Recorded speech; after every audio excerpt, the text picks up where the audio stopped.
Notre page territoire, elle est consacrée aujourd'hui à la Sarthe. En pleine campagne, c'est là que nous nous rendons, exactement à Vilaine-sous-Lucé, où on va tout de suite retrouver Pierre Lolès. Il va nous faire découvrir une ferme fromagère, le Pie qui chante.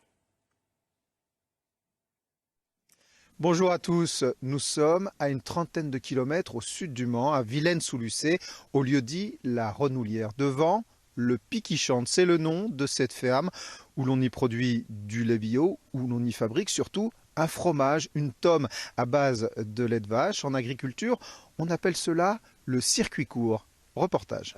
Café couché. Olivier et Jérôme avaient un rêve, amener la montagne en Sarthe. Alors dans cette vallée d'une centaine d'hectares, leurs troupeaux s'alimentent, comme dans les alpages, à l'herbe. Parce que l'herbe est un aliment à peu près complet par rapport à un système où on a de l'ensilage de maïs. L'ensilage de maïs, il faut le complémenter avec de l'azote. Et très souvent, c'est du soja qui vient de l'autre côté de l'Atlantique, quoi. Et donc c'est de l'argent à sortir. Alors que dans nos systèmes herbes, on est autonome. Olivier Lebert est l'héritier de cette ferme dans la famille depuis plus d'un siècle. Avec Jérôme, il s'est lancé dans le bio en 2010 avec un système cohérent de bout en bout de la chaîne de fabrication.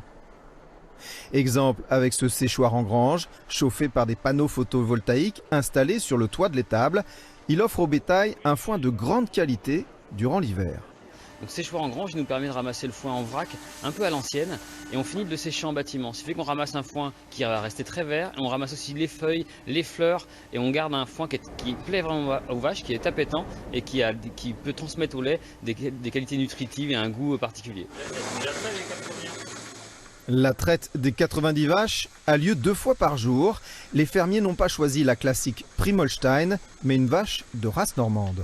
C'est une vache déjà qui produit moins de lait que la race classique, qui a gardé des qualités rustiques. Donc on a un lait qui est plus riche naturellement déjà, elle produit moins de lait, le lait est plus riche. Voilà, la traite du matin est maintenant terminée. Chaque jour, environ 1000 litres sont produits par ces vaches normandes. Les 3 quarts sont collectés par la filière Biolay. Le dernier quart est transformé en fromage. Ce fromage s'appelle le refrain. On vous explique maintenant comment on le fabrique. Un fromage proche de la tome de Savoie. Le refrain est fabriqué 2 fois par semaine. Il est presque 9 heures. Le lait a été préalablement chauffé. Je rajoute de la pression de manière à transformer un lait liquide en solide qui va devenir en quelque sorte une forme de gros yaourt. Et ce gros yaourt là, ensuite on va le retravailler. On va le retravailler pour en faire du fromage. Voilà. 58. Les opérations s'enchaînent, décaillage, deuxième chauffe et puis le plus spectaculaire,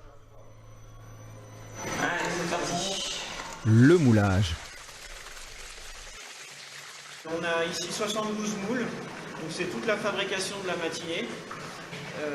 Voilà, donc on va faire au fur et à mesure, là on remplit, on compresse pour que le format du fromage soit bien correctement. L'opération est physique, rapide, précise et après le moulage, le retournement. Il faut bien travailler le fromage tant que c'est chaud. Parce que si on attend, il durcit et après il prend de mauvaise forme, on a des imperfections sur les fromages et finalement à l'égouttage, à l'affinage, c'est là qu'on peut rencontrer quelques petits soucis. C'est à Thierry Gosselin, le 3e associé du Pie qui chante, que l'on doit le refrain. 2 ans auront été nécessaires pour l'élaborer.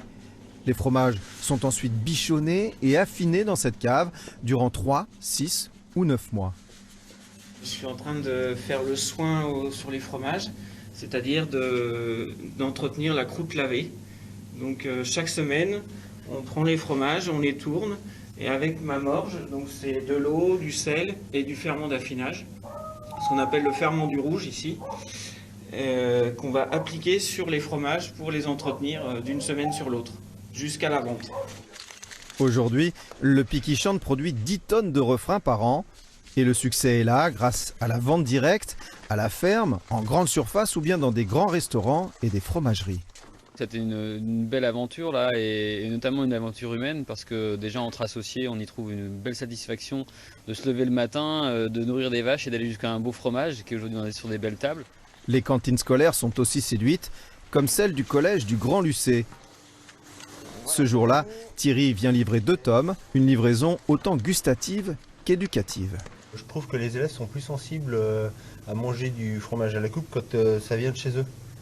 Alors que quand on fait venir du fromage qui vient de loin, ça ne les intéresse pas spécialement. Aujourd'hui, le Pic qui chante emploie 5 personnes et a d'autres projets pour développer le circuit court. Mais ceci est une autre histoire.